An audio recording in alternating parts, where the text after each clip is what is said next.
आज का हमारा विषय है अंतःकरण की समीक्षा। बहुत ही सुंदर विषय भाई और बहनों। अंतःकरण किसे कहते हैं, पहले हमें ये समझना पड़ेगा। हमारे सामने दो तरह के जगत है।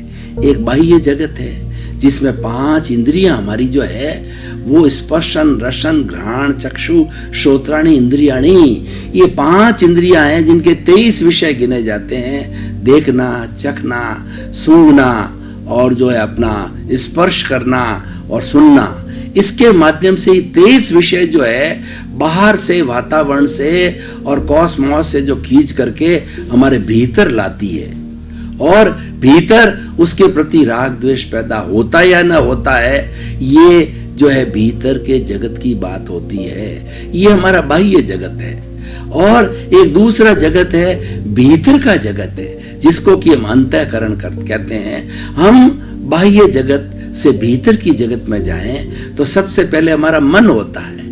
मन क्या कार्य करता है कि 5 इंद्रियों के द्वारा जो विषय लेकर के जैसा भी वर्ण, गंध, रस, स्पर्श जो है वो देते हैं, तो सारा मैनेजर का काम करता है मन, और मन को ये सारे विषय जो है दे दिए जाते हैं।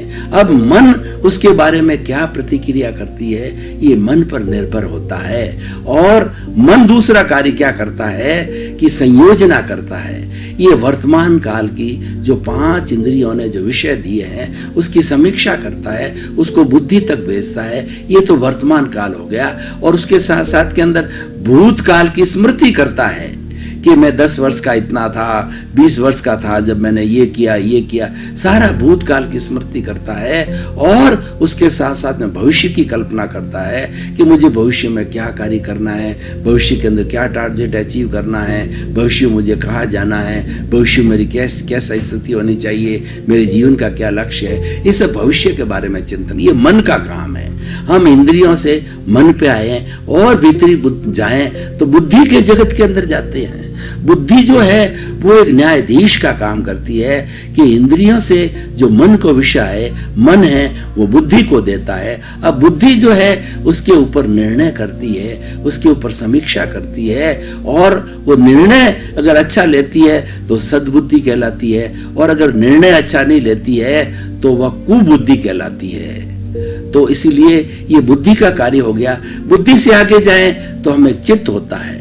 चित्त जो हमारा जो है वो चेतना की शक्ति को चित्त कहते हैं। 2 तरह की शक्ति होती है। एक पुद्गलों की शक्ति होती है, उस पुद्गलों की शक्ति को प्राप्ति कहते हैं, और चेतना की शक्ति को चित्त कहा जाता है। और चित्त है ये सारा मनन करता है, निध्यासन करता है, विचार करता है। ये चेतना की शक्ति है, ये चेतना से जो है प्रकाशित होता है। और चित्त के बाद जो होता है हमारा अहंकार होता है। क्रोध, अहंकार, माया, लोभ, उसको एक शब्द के अंदर अहंकार बोला जाता है, और 2 शब्दों में राग द्वेष कहते हैं, एक शब्द में कसाय कहा जाता है। और ये सब जो एकत्रित होता है ये सारा, उसको कार्बन शरीर कहते हैं, उसको कॉजल बॉडी कहते हैं, ये लिंग शरीर कहते हैं। और ये अशुद्धि से भरा हुआ है। जहां राग द्वेष है वहां शुद्धि है, जहां राग द्वेष नहीं है वहां शुद्धि है। अगर मनुष्य में राग द्वेष नहीं हो तो भगवान बन जाता है, और सृष्टि में तो राग द्वेष है ही नहीं। 84 लाख जीवा योनि के प्राणी जो है, जो राग द्वेष मुक्त हैं, वो मोक्षगामी होते हैं। मतलब राग द्वेष ऐसा विषय है, इसको मुक्त करना ही हमारे जीवन का लक्ष्य है। इसको शून्य करना ही हमारे, इसको भस्मीभूत करना हमारे जीवन का लक्ष्य है। ये सारा अंतःकरण में होता है। सारा अंतःकरण जो संचालित होता है वो हमारा आत्मा जो प्रभु है, जो मुख्य शक्ति है, उसके द्वारा संचालित होता है। और वो एक एक कोशिका को चेतना देती है, चाहे चित्त हो, चाहे बुद्धि हो, चाहे मन हो,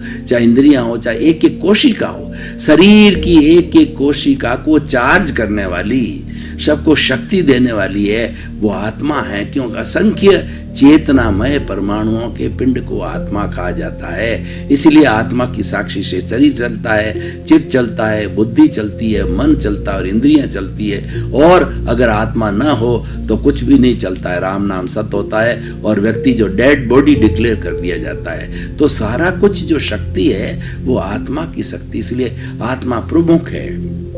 अब अंतःकरण के अंदर क्या क्या विषय लेते हैं? अंतःकरण में हम लेते हैं चित्त, बुद्धि, मन बुद्धि चित्त और अहंकार, ये चार मिलकर के अंतःकरण बनाते हैं। जैसा मैंने अभी बताया आपको कि मन के पास इंद्रियों के विषय आते हैं, उसके बाद बुद्धि के पास जाते हैं, फिर चित्त के जाते हैं, अहंकार के जाते हैं, ये सारा अंतःकरण है।